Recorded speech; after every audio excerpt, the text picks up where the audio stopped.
আগামী 12ই ফেব্রুয়ারি যে নির্বাচন, সেই নির্বাচনে নারায়ণগঞ্জ 5 আসনে বিএনপি মনোনীত প্রার্থী জনাব তারেক রহমানের প্রার্থী, ধানের শীষের প্রার্থী আমাদের প্রিয় কালাম ভাই প্রতিদ্বন্দ্বিতা করবে।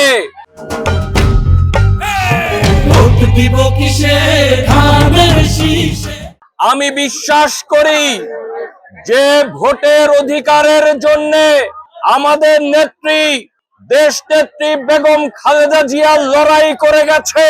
যে ভোটের অধিকারের জন্য আমরা রাজপথে রক্ত দিয়েছি, যে ভোটের অধিকারের জন্য আমরা খুন হয়েছি, যে ভোটের অধিকারের জন্য আমরা গুম হয়েছি, যে ভোটের অধিকারের জন্য আমরা মামলা খেয়েছি, জেলখানায় গিয়েছি, আয়না ঘরে গিয়েছি, সেই ভোটের অধিকার প্রয়োগ করবে নারায়ণগঞ্জের মানুষ।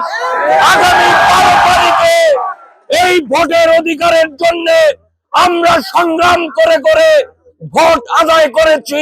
ইনশাল্লাহ আপনারা বাংলাদেশে গণতন্ত্রকে সুপ্রতিষ্ঠিত করার জন্য নারায়ণগঞ্জ 5 আসনে ধানের শীষে ভোট দিয়ে, কালাম ভাইকে ভোট দিয়ে আপনারা জাতীয় সংসদে কালাম ভাইকে নারায়ণগঞ্জের জনগণের 5 আসনের জনগণের প্রতিনিধিত্ব করার জন্য পাঠাবেন। আগামীতে বিএনপি সরকার গঠন করে বাংলাদেশে গণতন্ত্র সুপ্রতিষ্ঠিত করবে।